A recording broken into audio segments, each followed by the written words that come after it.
It's Miss Universe season, so it is time to talk about my pre-arrival favorites. I cannot wait for this. So let me just say, I am still doing research. I am still checking out some of the contestants and their performances. So this isn't just like a set in stone list. I'm sure there are other ladies that will be in my other pre-preliminary episodes, but I'm just saying, like, these are the ladies that so far they've caught my eye in some way, shape, or form, whether I have watched their national competition or whether something about them has stuck out on social media. It's a whole mix. So I'm going to discuss them in no particular order. Mexico is going to be our hometown girl this year, and I really loved the way that she competed at nationals and how she prepared. Her evening gown looked like a universe. She had little references to the universe in her onstage answers, so she really well prepares and thinks ahead and strategizes for what she wants to share. So I'm curious, how is she going to be able to apply all of those types of strategies to Miss Universe? And obviously I feel like she's going to have a lot of fans, a lot of people cheering for her. So that typically helps how a contestant performs when the crowd just goes crazy for them. Now, sometimes though, when that happens, contestants get distracted. So I really hope that she stays on track and stays focused and then just channels that energy into her performances. South Africa. So Miss South Africa is actually hearing impaired. So this makes her really unique this year. And I think that whenever you have a very unique story, you can share a new perspective. That's always really exciting. She's beautiful. She did a great job at Miss South Africa. And of course, South Africa is just one of those powerhouse countries for pageantry. And they put so much work, and I love that they put so much unique care into each of their title holders. They're not trying to produce the same Miss South Africa. It's always, you know, what is it about our title holder this year that makes her different, and how can we share that with the world?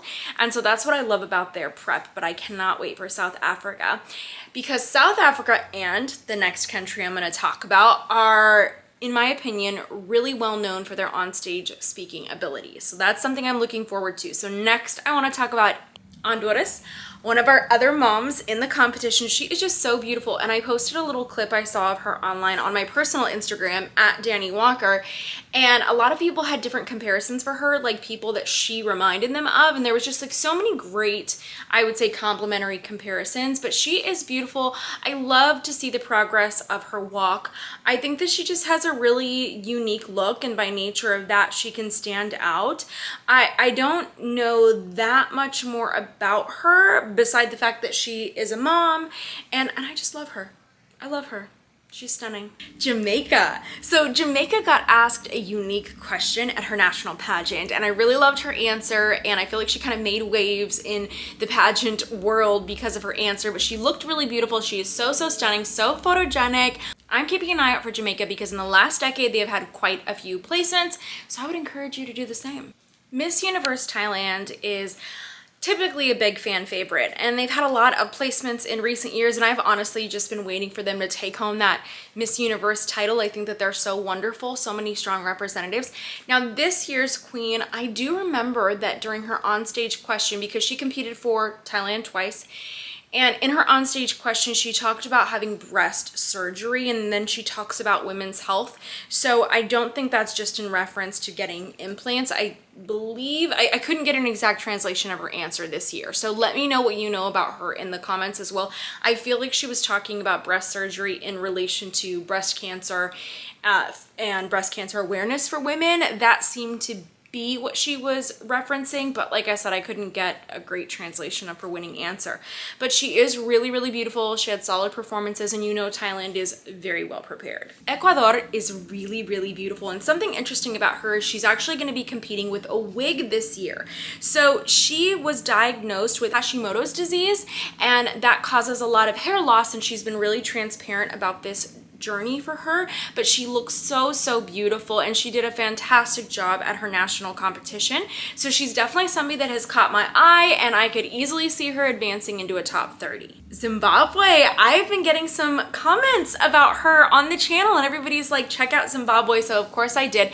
Now I'm really excited for her. She is so stunning. I don't know that much about her, but let me tell you this. In the past few years, I've seen a lot of great representatives from Zimbabwe competing at various international pageants.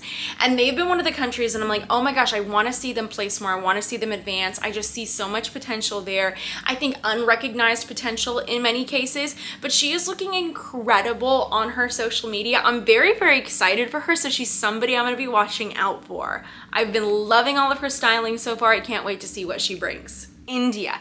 So India is quite unique. She's pretty young, especially if we consider that they opened up the age division and we're starting to see contestants qualify for Miss Universe that couldn't qualify within the past decade. So I love this though for Miss Universe India. I think she's so beautiful. She had such great performances. She stuck out to me from the very first moment that I saw her. I did follow a little bit of Miss Universe India, so you can check out those episodes as well, but she's also continued to grow. She's still been working on her walk, and I've seen some interview clips of her that to me are just so impressive, especially if you consider her age. I would say she's kind of well-spoken beyond her age, and you're gonna need that at Miss Universe. But she's beautiful. We know that India, the last time they won was in 2021, not that long ago.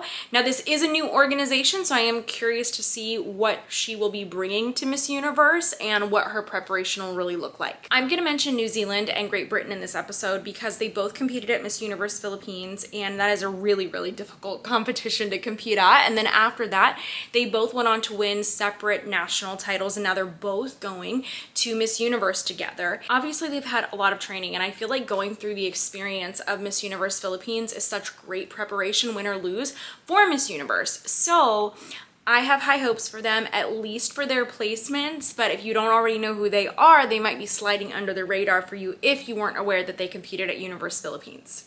Puerto Rico is a mom, and she is so beautiful. She has a great walk, but there is something about her speaking abilities. Here's something I'm wondering about for her. She speaks Spanish, obviously, and let me just say this. She got asked 2 onstage questions at her national pageant, and she had some of the best answers that I have heard of any of the contestants of any of the pageants that I have watched in 2024. So you give this woman a mic, and she is going to impress you, and she may just have a mic drop moment. So for her, I feel like it's just that challenge, right, for any contestant really, but just get her into that top 5 or 6 or however they're doing the breakdown this year, I forget. But just get her there, and she's gonna be able to deliver something really great for onstage question. That is my expectation for her. But it is interesting to see this year's breakdown because we're seeing a top 30, and I just wonder how that might affect things and how it might change scoring a little bit. But she is fantastic. She's been looking beautiful, and I've seen a couple interview clips of her, and she is dedicated to her preparation for Miss Universe. Really pay attention to her because she wants the Universe title. Philippines. As far as I know, she is their first Afro-Filipina title holder, I believe. And she is just so stunning. She was in so many of my favorites episodes leading up to Miss Universe Philippines. And the thing about her is that she has one of my favorite swim and gown performances of the entire season that I've seen of contestants. Her swimsuit walk specifically has so much precision.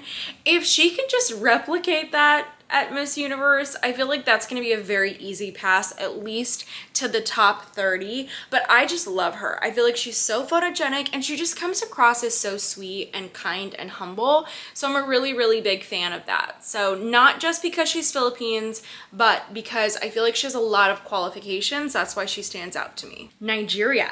So Nigeria actually was a semi-finalist at Miss South Africa. She participated in Crown Chasers, which is their show that leads up to the finale, but then she dropped out of that competition early and then ended up competing at Miss Universe Nigeria and winning that title. So this is really interesting because South Africa is such a powerhouse, and we have a contestant coming from that type of training into Nigeria and now into Miss Universe. So keep an eye out on her. I'm really curious to see what she brings and how she's going to be preparing. Venezuela. I have not watched her national competition, and that's on me. I feel like Venezuela gets crowned so early in the season that I'm never focused on them anymore. I'm always focused on other international competitions or Miss Universe prep. So let me just say, Venezuela,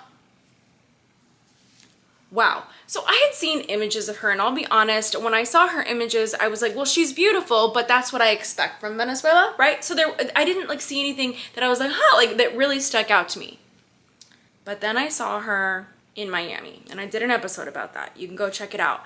It's not just her beauty, it's not just her styling and the hair and the makeup and all of that. There is something about her. She's got that aura. She's got that it factor, in my opinion. When she speaks on camera, her smile is sincere. She's also one of our moms this year. I love, love, love Venezuela this year. I fully expect her to be in that top 30 minimum. This year, there's a record number of contestants competing, somewhere between 120 and 130 contestants. Now, this is good and bad because we're going to see contestants from other countries that have never competed at Miss Universe, so that's always fun and exciting. But unfortunately, because there's so many of them and we have to think about the length of a show and it not being too long for preliminaries, the ladies are going to be coming out in groups. Now, they won't be continental groups, but there will be continental winners. So that will be interesting to see because we've never seen that at Miss Universe as far as I know. So I'm curious to see how that plays out. I'm a little bit bummed that they're not just going to be by themselves on stage. That's something that I didn't like during the era of IMG where the ladies came out in groupings. I've never been a fan of that just because you work so hard and not everybody's going to be seen at finals. Not everybody's going to make the first cut. So I really like to give contestants their solo moment alone on stage, and typically prelims is the only place where we can guarantee that happens. So I'm trying to keep an open mind, but typically I don't love that. So let's see what happens though this year. Thank you for tuning into this episode. Let me know who else that you have been noticing. Like I said, I'm probably going to be changing some of my favorites as time gets closer, and definitely when we see them arrive in Mexico City. I'm very excited about that. So I can't wait to see what the ladies bring. I can't wait for Miss Universe to be crowned. So happy Miss Universe season, friends. Don't forget to come back for more episodes and let me know what episode you would like to see next on the channel. I appreciate it. I hope to see you soon.